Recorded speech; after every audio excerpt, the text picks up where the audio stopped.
Bwana sifiwe. Aravuga ngo umuntu nakunda ibyisi kuruta Imana, ngo gukunda data wa twese, ngo ndikuba kuri muri we. Umuntu nakunda ibyisi. Abantu bagumbiriye isi cyane, abantu bagakunda isi. Gukunda data wa twese. Kandi hari abantu bakunze isi bashika no mu kanisa bakerekana ko bakunze Imana. Bibiliya ivuga ngo bene abo bantu ngo baza bahakanisha imbaraga zo kwera mu Mana yabo. Kuko Imana icyemera kuyikunda ni ibikorwa, ntabwo ari amagambo, ni ibikorwa. Umuntu nakunda ibyisi kuruta gukunda Imana, gukunda data wa twese ndikuba kuri muri we. Habe nubwo wogira ubwenge bene burya buheka, ukagira n'amahimba, ukamenya no guhisha, nta muntu uzukunda ibi bibiri. Yesu yaravuze ngo ntawomenya gukeza abami bangahe, babiri. Ngo usanga byakunda uzugenda ukagera hamwe ugakunda umwe undi ukamwanga.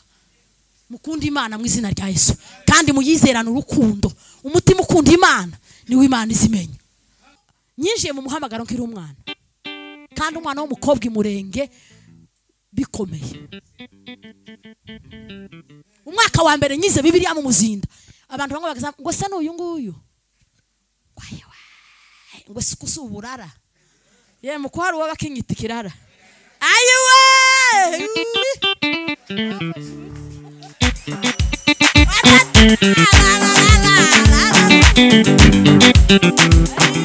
utambi wa umechelewa na umekwisha. Watu wengi watalia na kusaga meno. Utambi wa umechelewa na umekwisha. Ulipoishi ulikupa muda wa kutubu dhambi zako. Unasema bado.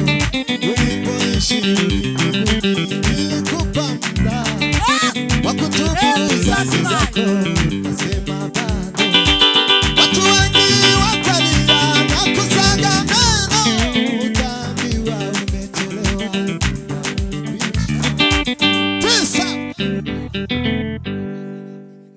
Mukunda Imana niyo konkirizo gusa. Mukunda Imana apana kinyamurenge. Umufurero umwe yabwiye abafurero nta buryajya bagaza bagira.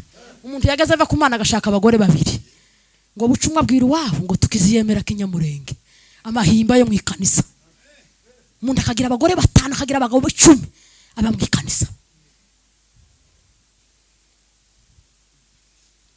Abakobwa 10 abatanu ngo bari ibizeze. Ukuntu abagabo bamwe bazama bishima ngo abakobwa ngo 10, ngo abakobwa batanu bibifu, no mu bagabo no mu bahungu barimo. Kweri kw'Imana mwijuru, ariko duheze Imana bwiza.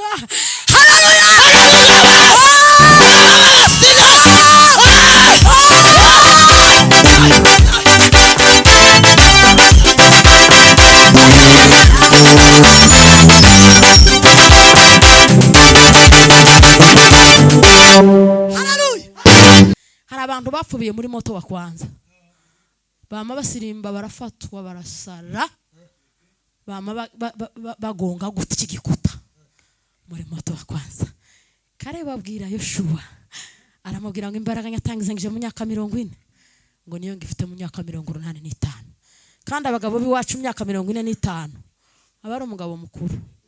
Nukumubwira amafungo ntiyumve, wamubwira gusirimba ntiyo bipima, kuja kurara ku musozi ntiyo byumva. Ariko yo Kare bavuga ijambo rikomeye, aravuga ngo imbaraga nyatangizangije mu myaka 40 ngo nubu nyene. Hari ijambo shaka kubabwira aho hantu. Imana ntizikangwa n'umuvuduko kurya wa rusake baza bavuga. Umuvuduko wa rusake utazubuza guharibisha. Birema umuvuduko wa rusake we, abantu baba baravuduse gutya. Imana ngo ntizikangwa no gutangira, Imana ngo izayishimira iherezo. Turashimira Imana duhaye umwanya mwiza. Imana ya Israel habwa icyubahiro. Turashimira abantu bose baje gutarama. Imana ibaheze umugisha. Abashitsi n'abasangwa, Imana ibaheze umugisha. Turashimira itorero. Haleluya. Duheze data bwiza. Mana yanje we. Ese kutoshobora gusirima tushobora no kugira gutya. Eko Mana. Ahine. Muzehe we muzamurira Imana. ariko Yesu ni mwiza. Imana ihabwa icyubahiro. Amen. Kera kose iyo nyanezerwaga nkuko kera uko mba nyaraye uku kera nyari nyaraye byarangiye kandi sinyozindutse mu masaha 5 saa 6 saa 8 kabona gutaha. Ariko ubuzima bwarahindutse, ariko duheze Imana ubwiza.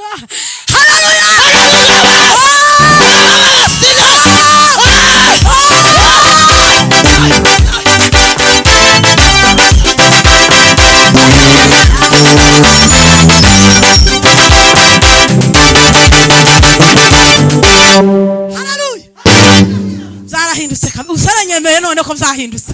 Kera manyaraye neza byari byarangiye, ariko Yesu ni umwami. Haleluya. Ariko Yesu ni umwami. Atukuke. Ariko ndanezerewe. Dusubire tuzamure. Haleluya.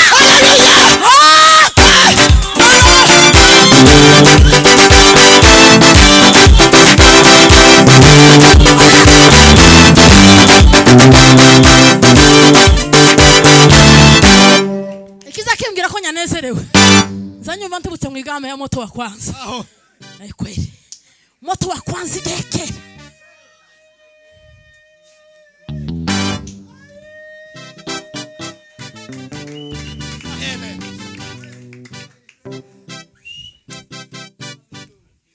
Jewe mfite ikibazo cy'abantu batahe bumva Imana muri iki gihe. Nico gusa mfite. Yuwe ni yoza yoreka. Icyo si ikibazo pe. Buri muntu afite icyo yavuganye n'Imana. Yoshaka yoducisha muri M-Pesa, yoducisha ahantu ishaka. Tukisanga iyo yadusezeranyije. Icyo si ikibazo. Ariko ikibazo gikomeye ni abantu batahe bumva Imana muri iki gihe kandi bafite amatwi. Imana daima nitasimama.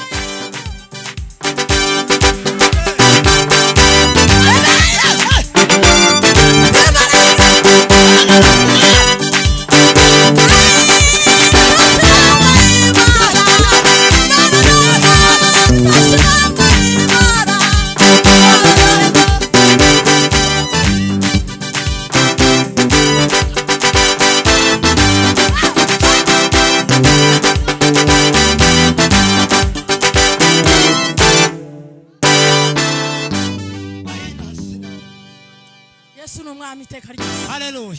Hashimwe Yesu watsinze Satani na rufu. Atukuke mukombozi. Akamugaragura ku musaraba. Akamwaka ifunguzo. Akamutangariza gutsindwa no kunesha. Hashimwe Yesu watsinze. Iteka ryose. Aji. Jose. Umuntu banguse nadusomere mu Baheburayo. Igice cya mbere umurongo wa mbere. Yongera asome umurongo wa 6 kuri cyo gice cya 11. Turavuga umwanya muto cyane kubera ko Yesu ari hafi kugaruka, kandi iki gitaramo cyo cyanyuma kandi cyo cyambere ndagira ngo igitaramo kirakomeje kandi ijambo rirakomeje. Haleluya. Haleluya. Hari Tanzania wageze ubwiriza cyane yaje kurangiza akavuga ngo neno rinaendelea. Ijambo rirakomeje. Nufungura televiziyo ijambo rirahari. Nushaka kuri telefone yawe ni wimbukinga cyane muri Google. Arakariye. Duheze Imana. Asovena kabre.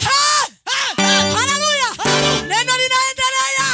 Ijambo rirakomeje kugeza igihe Imana izobana ko rigeze ku isi hose ikaza kujana itorero. Igice cya mbere umurongo wa mbere ni verse ya 2. Cya 11 umurongo wa mbere umurongo wa 2 wongere usome umurongo Abaheburayo igice cya 11 umurongo wa mbere n'uwa 2. Simbe uje kuwa 6 wongere usome wa 37 naho gusa dusoma. Kwizera niko kutumenyesha rwose ibyiringirwa udashidikanya ko bitazaba, kandi niko kuduhamiriza ibyo tutareba ko ari by'ukuri. Icyatumye abakera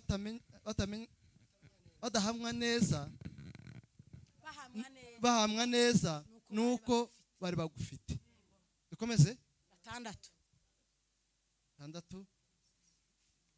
Ariko utizera ntibishoboka ko ayinezeza, kuko uwegera Imana akwiriye kwizera yuko iriho ikagororera abayishaka. 37 kuri ico gice nyene. 37 bicishwa amabuye, yego, bicishwaga amabuye bagakerezwa inkerezo, bakageragezwa, bakicishwa inkota, bakazera bamaye impu z'intama n'izihene, banyazwe byose, bakababazwa bakigirwa nabi. Yemwe n'isi ntiyari ikwiriye ko bayibamo, bazereraga mu mashamba no mu bihanamanga no mu mavumo no mu masenga. Amen. Haleluya. Amen. Atukuzwe. Haleluya. Ahimidiwe Bwana wa majeshi. Haleluya. Haleluya. Reka naje mbiyegereze mu ijambo, kandi ndavuga amagambo 4 cyangwa 5, ariko cyane ndavuga amagambo 2 n'Imana yashize ku mutima.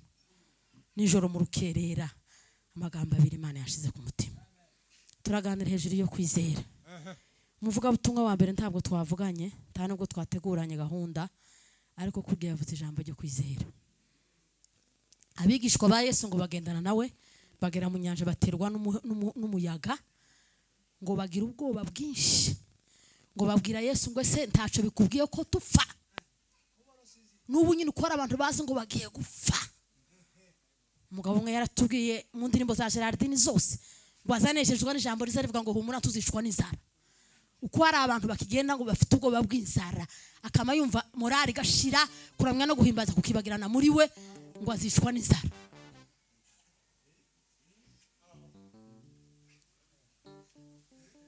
Hari bibateye ubwoba bikomeye, ariko bigeranyijwe n'inzara, bigeranyijwe n'utuntu duto. Icyari gikomeye Imana yaragikoze, icyari kigoye Yesu yarakirangije. Haleluya. Duheze Imana ubwiza. Turaganira ijambo hejuru yo kwizera mu mwanya utari munini kandi utari muto, utari munini kandi utari muto. Tuha mwanya muto ubaho, nta n'umwanya munini ubaho. Abandi bamaze gukura mu gakiza baza bakunda ngo bategere ijambo ry'Imana amasaha 2 cyangwa 4, bakaza kumva bakiryohewe. Nisho gutabahora mu maseminari yo kumva ijambo, bakarara bacukumbura za Bibiliya, baza batsa amatara n'amatoroshi, bagategera bagasoma, ntibararihaga. Abandi baza bayura bakaja kuri WhatsApp, amasakaro bakamurya, ntazasoma Bibiliya. Bibiliya iba mu rutara, izindi ziba ku misego, izindi ziba handi hantu gutya. Satani ntiyo kangwa n'umuzingo w'igitabo, aza kangwa n'ijambo rikurimo. Yesu Kristo amaze kubatizwa muri Yorodani, Bibiliya ivuga ngo nkukura muterura umushana kumugerageza mu butayu.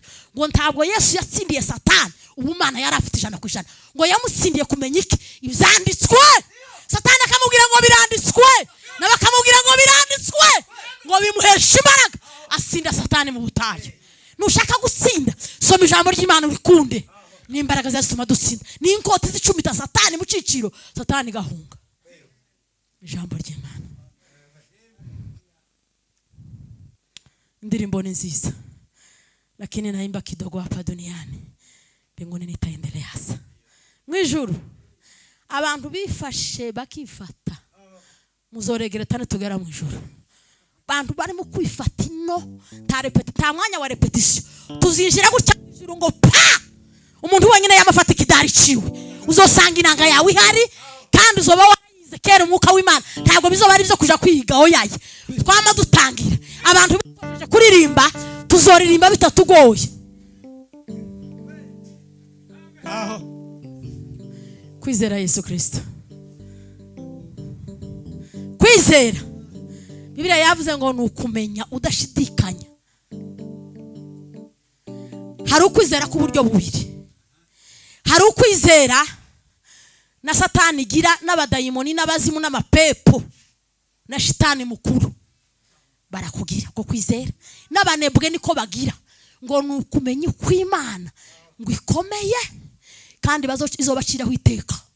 Bene uko kwizera barayizi, abadayimoni barakuzi mwibuka umunsi Yesu yageze ahantu hari umurwayi hari umunyamapepo iriya mu bituro ngo yaramubonye gutya aravuga ngo mwana wa Dawudi ngo sunteye gute igihe kitaragera abazimu n'abadayimoni n'amapepo mato n'amanini yose agira uko kwizera azi ko Imana iri komeye kandi bazi ko bazocirwaho iteka abanebwe nabo niko kwizera bagira kwizera kw'Imana bene kumva ubushobozi bw'Imana ariko umutima wambwiye ngo mbabwire kwizera kurimo ibintu bibiri kurimo gukunda Imana kurimo kandi no kwirinda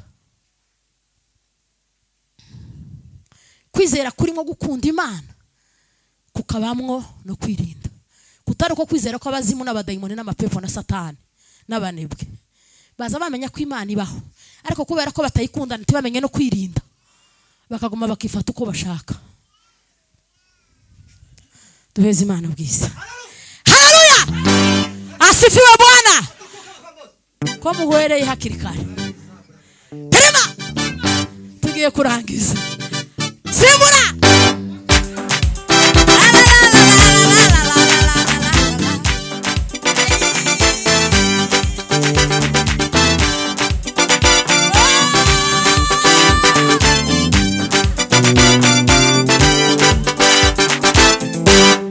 ariko mwijuru yeme hazoba umukunga bene urya abasimu batazitanga kweli uko harabambutiyaje ziyazama zitera abantu bamwe kudafatwa abandi zikabibutsa ibibazo bafite n'intambara bagize mu gihe kirekire ariko mwijuru nta stress nta kintu satani zotwibutsa hazoba kuramya kandi ntituzotinya kwikubita hasi ngo tutavunika ntituzoba twambaye bino biratoga tuzatwambaye ibirato byo mwijuru ariko Yesu Kristo habe naya mahuzu kwaza tugora akaturemerera tuzoba twambaye ubwiza bw'Imana kandi asifiwe nta ruhande ngo aba n'abagore ngo aba n'abagabo mu ijuru twese tuzoba turi abageni yego abamarayika bazoza barunguruka ngo bisumukuruze gucyo duhindura natwe tukabura kabo cyo gituma umwanditsi w'Abaheburayo yanditse aravuga ngo nindi Imana yigiye kubwira ngo baye umwana waje none abamarayika ngo yabahinduye kuba umuyaga twebwe duhindura kuba umuriro uko turi umuriro uzimya amashanyarazi imbaraga z'Imana ziri muri twe turarusha amashanyarazi imbaraga ya Kenya nayo ku isi hose imbaraga ziturimo imbaraga za Lazaro ziturimo duheze datugiza imbaraga Yesu yavuze ngo basigiye ubutware n'ubushobozi hejuru y'abadayimoni turabufite ntaho bwigeze buja yaradusingirije burya aravuga ngo nimugende ku isi gusa muzunguruke mubwira abantu bemera bizere babatizwe naho ubushobozi n'ubutware Imana yarabidusingirije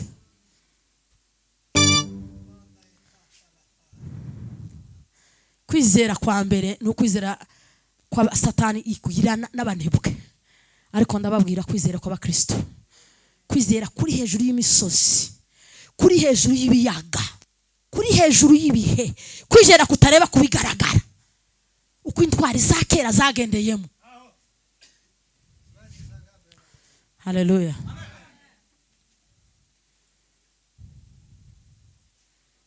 haleluya icyambere ni ukwizera Imana harimo urukundo hariho kumenya buriya abasirikare ndetse n'abaperezida haleluya turabakunda kuko ni abacu ariko nutabakunda urabubaha ariko harimo kugira gutinya rero ntidukwiye kwizera Imana nko gutinya abasirikare no gutinya abakomeye tugomba kwizera Imana harimo iki urukundo tuyikunda haleluya Abakorinto ba mbere Pawulo yandikiye Abakorinto ba mbere 8 no kuri 3 hazavuga ngo ukunda Imana ngo ni uzumenywa nayo umutima ukunda Imana ubundi nta mukristo muto haba nta n'umukristo mukuru haba umukristo wese utagira amahimba wakijijwe akakira Yesu kumwami n'umukiza ikintu cya mbere Imana izimureberaho izireba ukuntu ayikunda. Habe no mu mategeko 10 Imana yabwiye Mose amategeko 10 yaravuze ngo mukundishe Imana umutima wanyu wose, ubwenge bwanyu bwose, n'imbaraga zanyu zose. Gukunda Imana, abantu bari mu kuvuga Imana hano ariko kuyikunda, iyo ni test Imana testing aho kugira ngo imenye kwidukunda. Imana yahamagaye Abraham muri Uri y'Abakarudayo. Haleluya! Iramubwiye ngo Abraham, va muri Uri y'Abakarudayo uje mu gihugu uzakwereka. Bibiri zivuga ngo va muri Uri y'Abakarudayo ngo aje mu gihugu atazi yahayaje, ngo ayoborwa no kwizera. Abraham iramubwira ngo usige bene wanyu, usige igihugu, usige so na nyoko. Arabikora. Ariko ngo Imana ntaco yamubwiye kugeza ageze Harani ngo yari hagurukanye na Ruto. Imana namubwiye uterambuti yaje imyaka 2 kugira ruiteze intambara hagati y'abashumba ba Ruto n'abiwe, barakorugana kugira ngo batandukane. Hari intambara zimwe z'umuhamagaro, yo muhamagaro wadindiye Imana iziguteza kugira ngo ubanze umenye neza umurongo w'umuhamagaro wawe. Intambara zose ndiziva kuri Satani. Bibiri zivuga ngo iteze intambara hagati y'abashumba ngo kugira ngo babashe kumenya. Ngo abwira Abraham ngo tutandukane kubera ingorane abashumba bazanye. Hitoro ngo arebera mu mubiri ngo tora Sodomu ku mirambi. Twebwe tuzatureba ku mirambi. Karebu na Yoshua. Haleluya! Bwana sifiwe. Yoshua bagaburira abantu ubwoko. Bwana sifiwe. Ngo bagaburira igihugu. Ngo yibagirwa nde? Karebu. Karebu ngo kubera kwizera. Ngo yibutsa Yoshua aramubwira ngo se wibagirwa icyo Imana yakuvuze turi Kadeshi ya Berineya cyagihe cya Mose. Kubera umurimo twari dukose wo guserukira abatasi 12 tukavuga ukuri. Wibagiwe icyo Mose yavuze turi Kadeshi ya Berineya n'Imana ikabivugaho kuko ngo yari n'umunyamahanga. None unyibagiwe gute? Haleluya. Amen. Wibagiwe kere ejo bundi bya Kadeshi ya Berineya, ejo bundi aha. Haleluya. Amen. Ngo mwibutsa kere yamaze kugabura ahantu, ariko aramubwira ngo hari ahantu hasigaye ku misozi y'Heburoni. Aramubwira ngo imbaraga nyatangizanyije mu myaka 40, ngo ngeze mu myaka 85, ngo nizo ngifite. Hari abantu bapfubiye muri moto wa kwanza, bama basirimba barafatwa barasara, bama bagonga guti igikuta muri moto wa kwanza. Kare babwira Yoshua, aramubwira ngo imbaraga nyatangizanyije mu myaka 40, ngo niyo ngifite mu myaka 85. Kandi abagabo biwacu myaka 45 abari umugabo mukuru. Nukumubwira amafungo ntiyumve, wamubwira gusirimba ntiyo bipima, kuja kurara ku musozi ntiyo byumva. Ariko yo Kare bavuga ijambo rikomeye, aravuga ngo imbaraga nyatangizanyije mu myaka 40, ngo nubu nyene. Hari ijambo shaka kubabwira aho hantu. Imana ntizikangwa n'umuvuduko kurya wa rusake baza bavuga. Umuvuduko wa rusake utazubuza guharibisha. Umuvuduko wa rusake we, abantu baba baravudutse gutya. Imana ngo ntizikangwa no gutangira. Imana ngo izayishimira iherezo. Ngo byatumye ibwira Bwana sifiwe abana 2 b'impanga. Bwana sifiwe yabwiye abana 2 b'impanga bari bavutse, Yakobo na Esau. Abana 2 b'impanga bavutse. Imana yamivuga ngo nkunda Yakobo nyanga Esau. Abana bavutse bataramenya kuvuga, batarakora icyaha, ngo kubera ko Imana izayitegereza iherezo kuruta gutangira. Imana iza abantu bazorwana intambara, bakarwanira mu kwizera, bagatsinda isi na Satani n'abadayimoni n'umubiri, bagafata igikombe. Nubu nyine yo bishaka yo tugira amakuru y'umubare uzojayo irawuze. Imana izayishimira iherezo ba mama.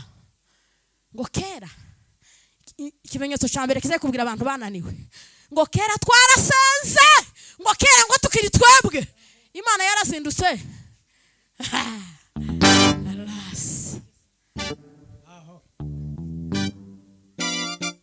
Yesu Kristo ko yararejo n'uyu munsi ni kwari kandi niko azahora iteka ryose. Nimukunde Imana, mwizera Imana, muyikunde nk'abantu bagiye gupfa. Muzamukunda Imana nk'abantu bagiye kurangiza.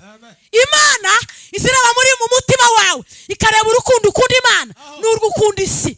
Pawulo yaranditse, Bwana sifiwe, aravuga ngo umuntu nakunda ibyisi kuruta Imana, ngo gukunda Data wa twese, ngo ndikuba kuri muri we.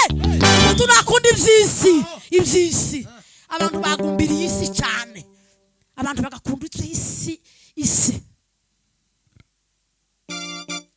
gukunda data wa twese. Kandi hari abantu bakunze isi bashika no mu kanisa bakerekana ko bakunze Imana. Bibiliya ivuga ngo bene abo bantu ngo baza bahakanisha imbaraga zo kwera mu Mana yabo. Kuko Imana icyemera kuyikunda ni ibikorwa. Ntabwo ari amagambo ni ibikorwa. Umuntu nakunda iby'isi kuruta gukunda Imana. Gukunda data wa twese ndi kubakora muri we. Habe nubwo wogira ubwenge bene burya buheka. Ukagira n'amahimba ukamenya no guhisha. Nta muntu uzukunda ibi bibiri. Yesu yaravuze ngo ntawomenya gukeza abami bangahe babiri. Ngo usanga byakunda. Uzugenda ukagera hamwe wakunda umwe undi ukamwanga. Mukunda Imana mu izina rya Yesu. Kandi muyizerana urukundo. Umutima ukunda Imana niwe Imana izimenya. Haleluya. Abrahamu ubutayu bwose yahuye no kwemera gusiga igihugu na se na nyina n'ubwoko bwabo. Imana yaracecetse. Yaricecekeye. Iraceceka. Ariko haleluya. Imana imugaragaza ikindi kimenyetso kigaragaza ko ayikunda. Amaze kubona umwana Isake akana kagasore gateye imbabazi kamwe yabonye mu zabukuru. Ngo Imana iramubwira ngo mpararutsa amafizi y'intama n'ayihene n'amasekurume y'intama ngo ndashaka kutambira umwana wawe Isaka. Bibiliya ivuga ngo tiyabwira Sara umugore wiwe ngo kubera gukunda Imana ngo arapeza. Haleluya.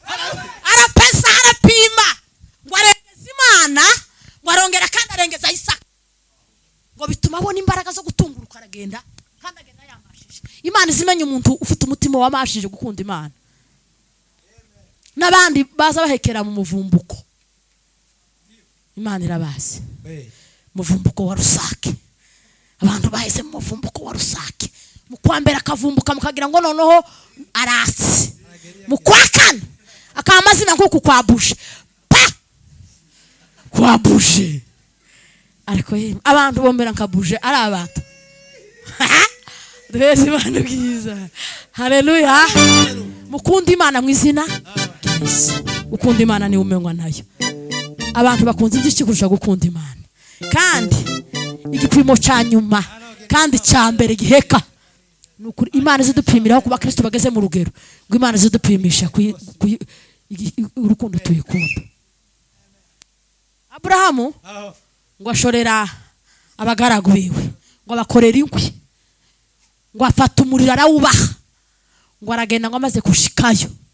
Ariko ngo bakire mu nzira abagaragu ngo baramubaza ijambo. Ninka ryarinde abana b'abahanuzi babwiye Elisa amaze gutandukana na Eliya. Baramubwiye ngo sumbe ko sobuja gukurwaho. Aravuga ngo ndabizi. Barasura baramubwira aramubwira. Aravuga ngo ndabizi.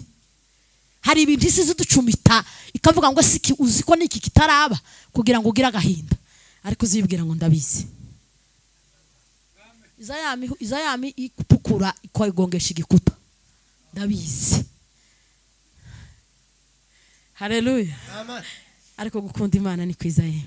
Nico gusa Satani nico gusa. Nubona Satani kurwa igukuye ikintu cyo gukunda Imana. Ibindi byose uzo mu Kristo wa kawaida. Uzogunywa amezi y'ungoya amezi Imana zibona ungoye icyayi. Pi!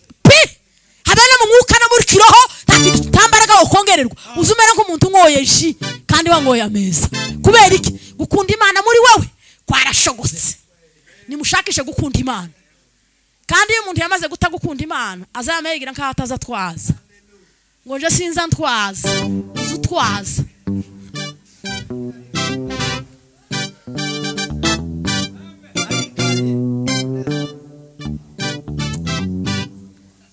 Haleluya. Nico kimenyetso n'ikimenyimenyi. Kizobabwira abantu bavuye mu by'Imana. Baza bama bigira nkuko kw'abana ari bakuru. Abandi akamayigira nka kujya ngo ntazunza nyitaho kubera kutabyitaho ntugira ubwenge. Ibindi byose akabyitaho agacumba agateka agakora imirimo yagera ku by'Imana ngo siza bimenya neza. Ugira ubwenge cyangwa Yesu yaraje kugira ngo aduhe ubugingo kandi azogaruka.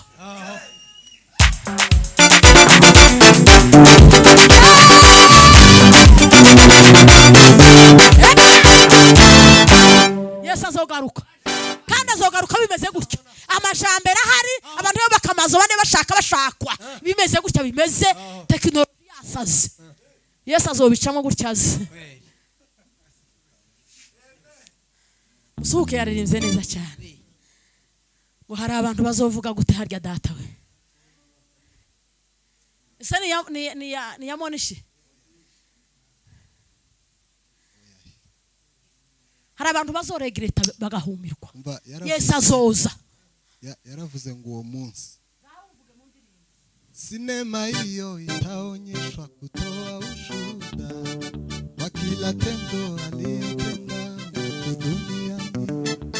Watu wengi watalia na kusaga neno, utaambiwa umechelewa, muda umekwisha.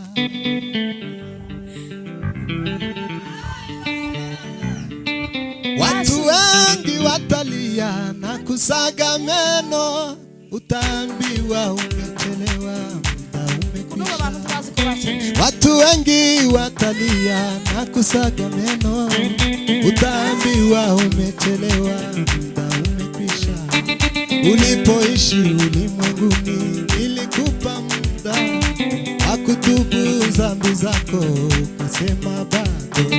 Ulipoishi ulimwenguni nilikupa muda wa kutubu dhambi zako, ukasema bado. Watu wengi watalia na kusaga meno, utaambiwa umechelewa, muda umekwisha. Watu wengi watalia na kusaga meno, utaambiwa watu wengi watalia na kusaga meno, utaambiwa umechelewa. Haleluya. Uzobwirwa ngo nyaguhaye umuda muremure wo kubaho. Ubundi ndabwiza ukuri kw'Imana.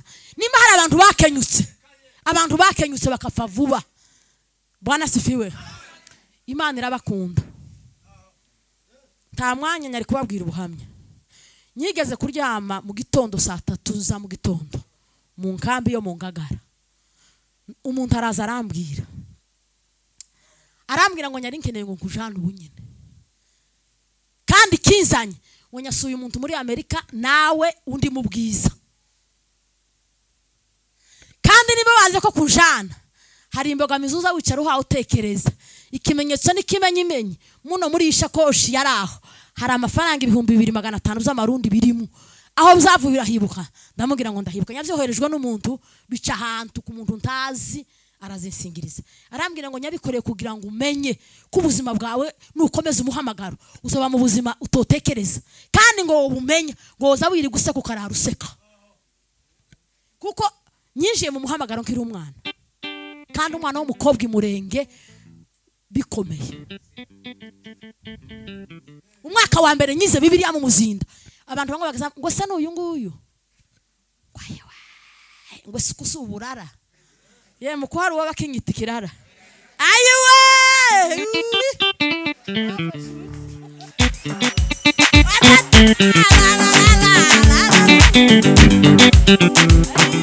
Utaambiwa umechelewa, muda umekwisha. Watu wengi watalia na kusaga meno, utaambiwa umechelewa, muda umekwisha. Ulipoishi ulimwenguni nilikupa muda wa kutubu dhambi zako, ukasema bado. Ulipoishi ulimwenguni nilikupa muda wa kutubu dhambi zako, ukasema bado. Watu wengi watalia na kusaga meno, utaambiwa umechelewa, pesa. Mukunda Imana. Niyo konkirizo gusa. Mukunda Imana. Apana kinyamurenge. Umufurero umwe yabwiye abafurero nta buryajya bagaza bagira. Umuntu yageze ava ku Mana agashaka abagore babiri. Ngo bucumwa bwira wabo ngo tukiziyemera kinyamurenge. Amahimba yo mu ikanisa. Umuntu akagira abagore 5 akagira abagabo 10 aba mu ikanisa. Abakobwa 10 abatanu ngo bari ibizeze. Ukuntu abagabo bamwe bazama bishima ngo abakobwa ngo 10 ngo abakobwa 5 bibifu no mu bagabo no mu bahungu barimo. Kweri kw'Imana mwijuru abantu bose batazogiye ngo babe barihanye bazoja mu bari w'abakobwa 5 bibizeze kandi ari abagabo bafite ubwanwa n'ipataro.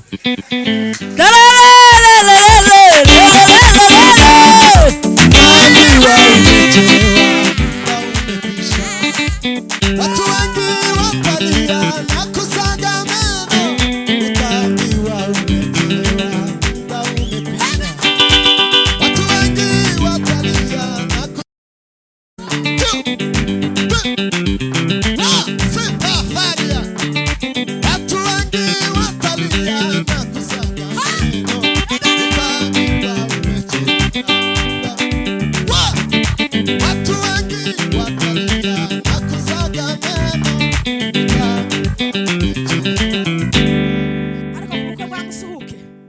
tuzobukorera musuhu jewe ndi uwa mbere nzokorera kuko nshoboye. Imana iguha umugisha papa. Ariko ye mukubitira ijambo ry'Imana.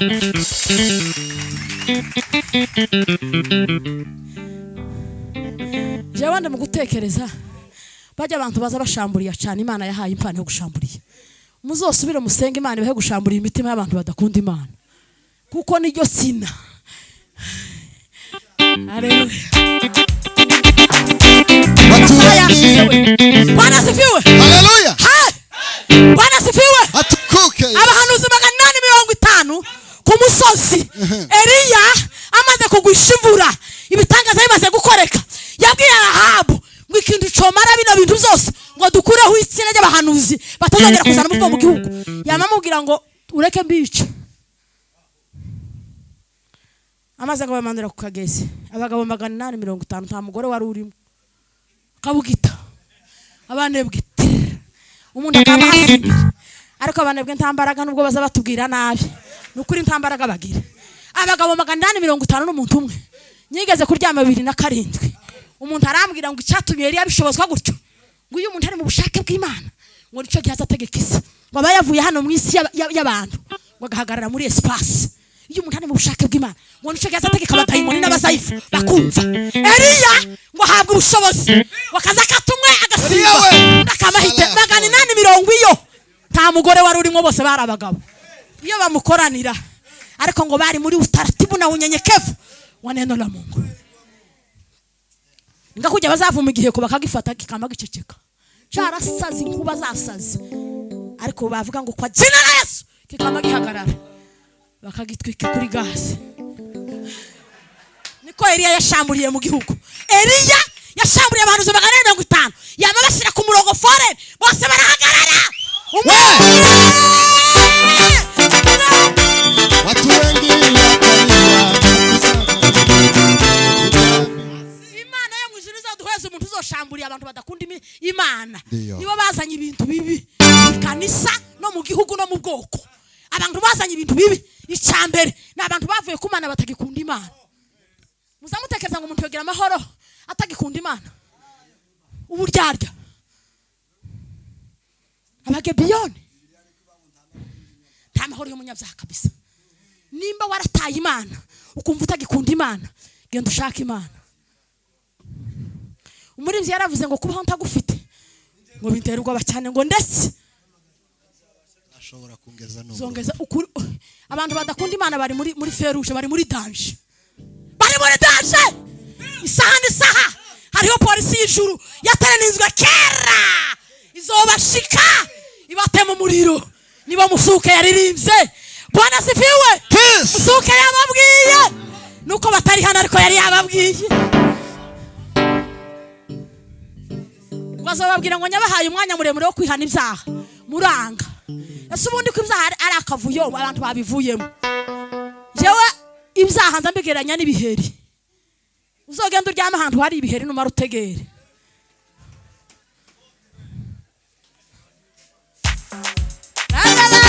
Watu watalia na kusaga meno, utaambiwa umechelewa, umekwisha. Watu wengi watalia na kusaga meno, utaambiwa umechelewa, umekwisha. Ulipoishi uko abantu benshi baramunisho gitwa bane mu kugira iminsi mikuru ng'imyaka bamaze. Muza mutanga amaturi bindi mu byihorere. Kuri ya ntege nke nazo zirazirimo. Imyaka umaze se watanzike. Abandi batahagejeje ni kubarusha. Imana yitwongeye imyaka yo kubaho ngo nukugira ngo tugume dukunda Imana dukiranuke gusa. ibindi zanyu zo kurya zabonane no kugira amafete ibyo ni ibyinaha ariko intego y'Imana ngibikubwiye ngo uguzutse ongera gukiranuka ongera gukunda Imana yo kuyegera nico gusa ngo maze imyaka 20 ngo bashakanye uko usanga ibintu azakoresha kuri anniversaire atarabitanga mu ituro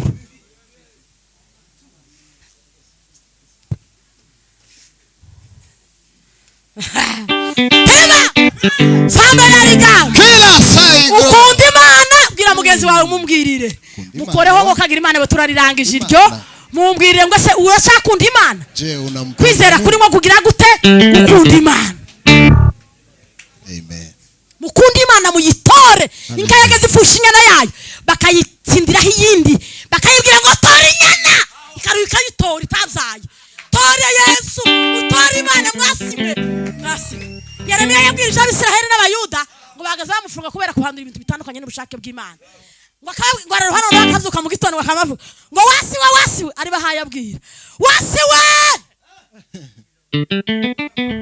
nimwumva ijambo ry'Imana mwabazura umwe abazungu n'abirabura nimwumva ijambo ry'Imana mukunda Imana mutore Imana muyitoze no mu ngo zanyu mutoze Imana ni ishano rikomeye kurara mu nzu ntamana irimo kuraza umutima utarifite Imana uri hafi yo mu rupfu uri muri danje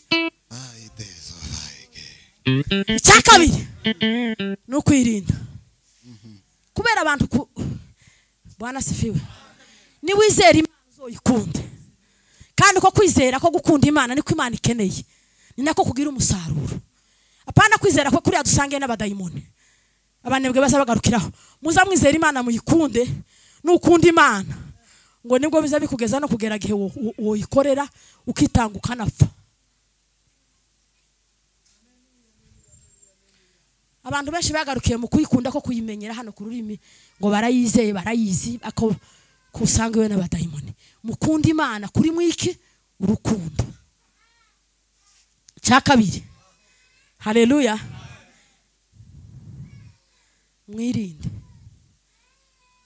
nimba ukunda Imana habe n'inshuti yawe iyo umuntu akunda umuntu mu buzima busanzwe ndagira ngo uzawirinda kumubabaza ntiwopfa gusimba gusa ngo kuramutuka ngo kuragenda umuvuga uko nantuzi kunda no ko bandi bamuvuga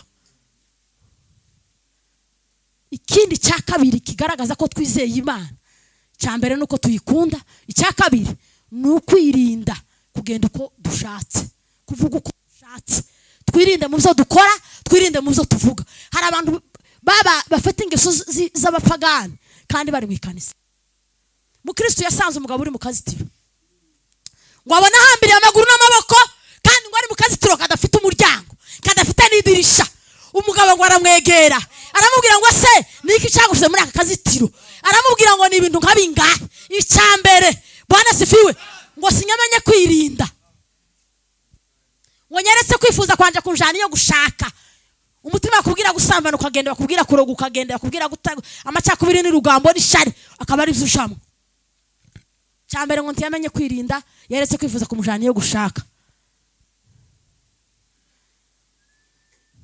cyagatatu ngo ntiyamenye kuba maso ngo yarasinziriye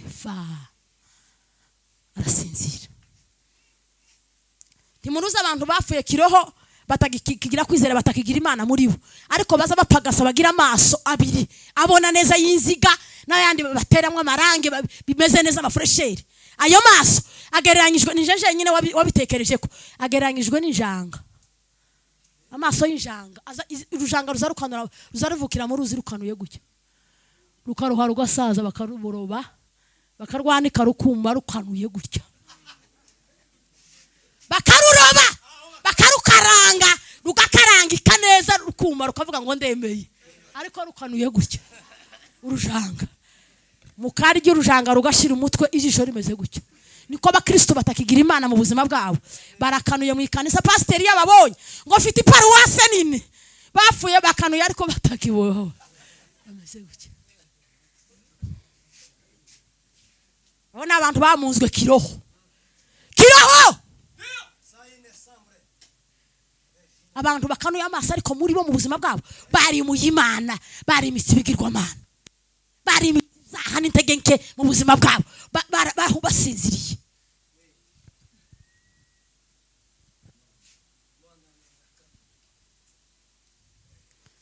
Kutirinda ko kwinjiza mu kaga. Abantu hano hanze bahuye n'inyigisho ziborohereza abantu bigira uko bashaka. Ntabwo Kristo ari ikintu cyoroshe.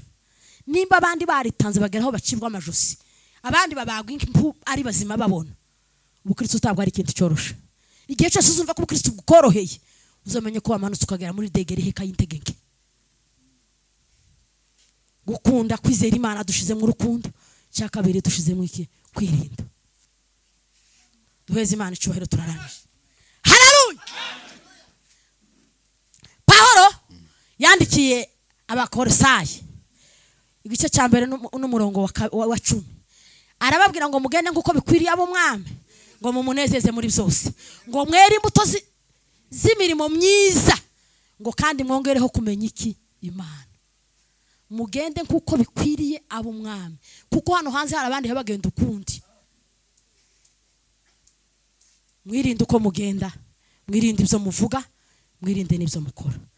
Ibyo ngibyo bigaragaza, haleluya, ko wizeye Imana. Uyikunde, wongere wirinde uko ugenda n'ukuvuga n'ibyo ukora. Icya gatatu ni ukubaha. Kubaha Imana. Hari ibintu ntokora kubera kubaha Imana ndi Mombasa jenyine. Hari ikintu ntokora ndi Darfur jenyine. Hari ikintu ntokora kubera kugira gute? Kubaha Imana. Ikindi kigaragaza ko twizeye Imana bitari imihango y'idini, tuzatuyubaha. Icya kane, haleluya, no kudacika intege. Kudacika intege. Abasirikare b'isi baza bapfa kugeza ku wanyuma, ariko bagira iki? Morale. Ariko twebwe abakristo, abantu benshi bacitse intege mu buzima bwabo kubera amatake n'intambara Satani dushoraho, kuko hano si wacu, turi mu rugamba. Bwana sifiwe. Turi mu ntambara, dufashigiye mu ntambara. Abantu benshi bacitse intege. Intwaro ya Satani ya mbere ikomeye iba muri stoke y'abazimu n'abadayimoni, ikomeye izitera abakristo bagacika, ni ugucika intege. Intwaro y'Imana ikomeye iheka kandi gasubira ikaba iya mbere, ni ukwizera Imana. Kudacika intege, ukizera imbaraga z'Imana turi kumwe nayo. Abigishwa bacitse intege, bamamubyutsa, ese bo bari ko bagira ngo Yesu arapfa, n'ukuntu bari baragendanye imyaka n'imyaka, ariko ngo bamamugira ngo gupfa kwaje ntacyo bitubwiye. Hari igihe Yesu azayisinziriza mu bibazo byawe no mu butayu no mu ntambara inyuramo, ariko ntabasinziriye. Uburyo Yesu ntazasinzira. Monishi yabiririmbye neza, aravuga ngo ofisi y'Imana ngo amasaha 28 bifunguye. Imana ntiyosinzira, ntizihunikira, ntizisinzira, ntizihunikira. Ngo ibihaye gira ngo irebe kwizera kwawe. Kwizera kwawe, ibyo Imana yabakoreye, ubuzima mumaze kubona, uko mubayeho, uko Imana yabahinduriye, aho mwavuye n'aho mugeze, uko Imana ibanye namwe, tibihagije kugira ngo mureke gucika intege. Nimba Eliya ataracitse intege ku musozi Karumeli, agatsinda abahanuzi 850, nawe uzatsinda ibibazo bikuri imbere. Ibiguteye ubwoba, ibihe bigusikamiye, mu izina rya Yesu bizasinduka ubusa imbere yawe, kubera ko hari Imana iri hejuru y'ibihe, zitegeka ikavuruganya ibintu bigahinduka. Twizere Imana, twe gucika intege, kandi Imana izirwana ku munota wa nyuma, ngo kugira ngo igire gute? Ngo yiheshe icubahiro. Haleluya. Imana iyo zayirangiranye mu maso y'abanyamubiri bisa nibirangiye, ngo Imana izirema bushasha. Iyo ntizikoresha ngo ivuga ngo nimugende muzane bya bindi ngo byaraha, oya, zayami fabric ibintu bisha gusa. Nimba ibyawe byarageze kure aho abanzi bashaka, niko baza bavuga ngo ageze aho umwanzi ashaka. Hari imbaraga z'Imana zituma udacika intege, zizongera zikarema bushasha. Imana ntizikoresha ibishaje. Nico gituma mu gice cya kabiri cya Yohana w'ubutumwa, Bwana sifiwe, ngo bacuza ubukwe, ngo amararikamwe na Yesu ndetse na nyina wa Yesu ngo yaraburimo, ngo bamare kumurarika, ngo baramubwira ngo vino yashize, ngo ngo yashize, ariko ngo nyina arabongorera ngo abwira abahereza, ngo arababwira ngo icyo babwira mu gikore, ariko ngo nico gitangaza cya mbere Yesu yakoze. Yesu ngo yari ataragira icyo akora kubera ngo yari azi imbaraga zimurimo. Hari agatabo kamwe nyasomye kavuga hejuru ya mifano iliyo hai, ukuntu Yesu yagaza akora udutendo nyina giwaga kamubona, yatangiye gukora udutendo akiri batoyi. Umunsi umwe ngo yasanze ngo abana bahaye bakina, abana baza bakina, kurya abana bakina mu rugo bagakina, noneho ngo abana ngo bamwumve kubera utuntu yagaza akora twudusha akavumbura. Iwegeze shanyura agakaratasi bacora inyoni kakama kaguruka. Niko agatabo kaza kavuga kamufana uriyo hayi. Nimba bavuze ngo ni kinyugunyugu bagacora agakaratasi kinyugunyugu, kikama kiba iwega yari umuremyi.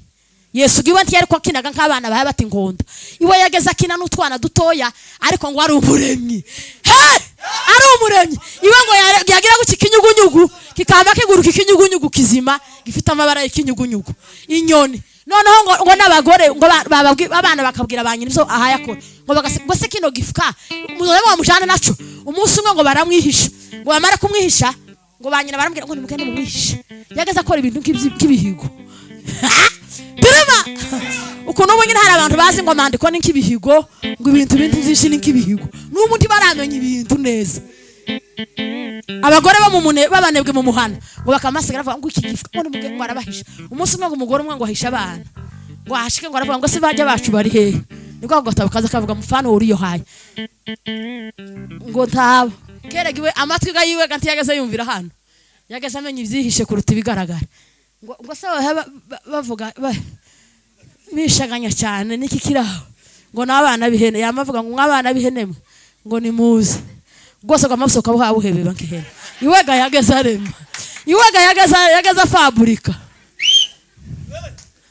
Timuruzi yabe no kuturi mu kwigira abantu bakagira ngo turangana nayo, izitamurura umunsi nk'abantu bose icuya kibarenge, kandi abantu bazovuga ibyo bari barahishe n'ibyo babagamo. Uduhene twama dusohoka twose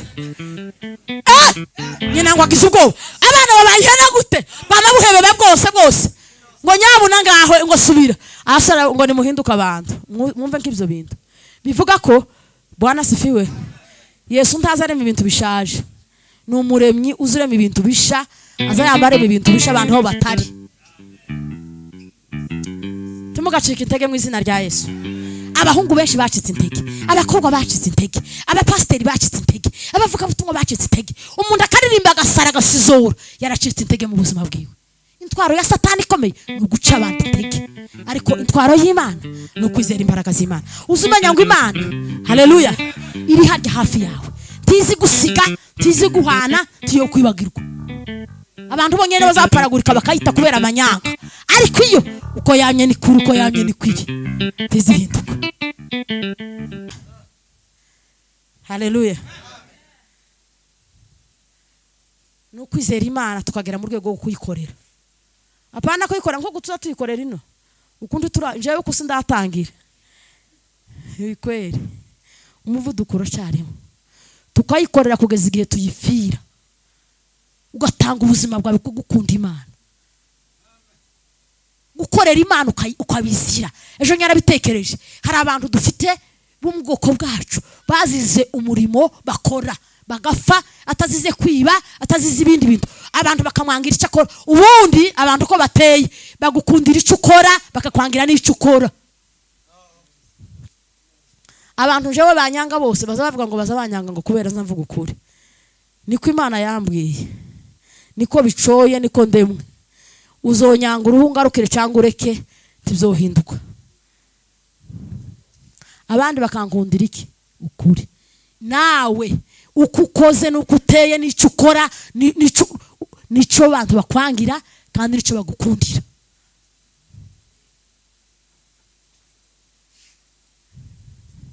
Gukorera Imana kugeza igihe ugira gute uyizira, apana kuzira itonganye. Bwana sifiwe. Yesu yaravuze ngo murahirwa ngubwo abantu bazobatuka bakabanga babanziza, batakuziza ingeso mbi bakakuziza Imana, uzobuhiriwe kuko ngo na Yesu nico yazize. Gukunda Imana tukayizera kugera mu rwego tubizira, tukayizira. Abakozi b'Imana bageze mu rwego rukomeye baza bagenda biteguye no kuzira ico biyemeje. abandi bari aho ngaho biteguye kwama bavuga ngo tubivuyemo. Umurimo Imana yadusigiye, umurimo Yesu yadusigiye, tuzowukora turinde dupfa. Tuzowukora abantu bazumva cyangwa batabyumva, turinde dupfa. Twizere Imana, tuyikunde, tuyubahe. Haleluya. Twirinde tumara amaze kugera mu rwego twuzira icyo twahamagariwe. Apana kubivamo ngo bamvuze ngo cyane, bazovuga baruhe bareke, ariko ube witeguye kuzira icyo wahamagariwe. Nimba ukunda Yesu, nimba Yesu yarapfuye ku bwawe akitanga kugeza gupfiriye ubwawe, nawe witegure ko ugomba kuyikorera kugeza mu rugero rwo gupfa. Niho intumwa zagaragariye. Haleluya. Turarangije. Zamenye ikire y'abantu. Ukunda umubaye neza. Turarangije. Ureze Imana ubwiza bwa nyuma. Turarangije mu izina rya Yesu. Haleluya. Bibiliya yavuze ngo bamwe bicishijwe ikerezo, abandi ngo bagenda mu bihanamanga no mu buvumo, ngo bari barengazwe isabo, ngo bagendaga bambaye impu z'intama n'iz'ihene. Bwana sifiwe. Ngo bazereraga mu bihanamanga batagira aho bataha kubera gukunda Imana. Ariko aravuga ngo yeme n'isi ntiyerekeye kubagira gute, kubayibamo. Nubwo twonyura mu kaga, ariko Imana iyo baradufite kwizera, kuyikunda, kuyishigikiye, ngo Imana izi kubuta muri jomeri y'ijuru, yareba muri bene uwo mutima, bikabona n'isi idakwiriye ko tuyiraramo kubera agaciro dufite. Uko isi ntiza agaciro kacu, na Satani ntabwo yokabona. Izayicara ihayigira gucya gusa kizimya moto, ariko Imana ngo izimenya imitima y'abakristo bayizeye. Bwana sifiwe. Ngo ikabona batorara mu isi ntiyerekeye ko bayibamo. Yesu azogaruka kujana bamwizeye. Bibiliya yavuze ngo kwizera niko kwatumye. Kwizera niko kwatumye ibigaragara biremwa mu bitagaragara. Kwizera niko kwatumye Mose amaze gukura yanga kwita umwana w'umukobwa wa Farawo. Kwizera niko kwatumye inkiki zose zari zikomeye si Yeriko, zamabuye zikomeye ziriduka. Kwizera niko kwatumye. Bwana sifiwe. Rahaba kahaba yizera arakizwa. Kwizera niko kwatumye Abel ngo ature ituro ryiza kuruta irya Kayini. Kwizera niko kwatumye. Ndimuri mukubona abantu bose bataza batanga.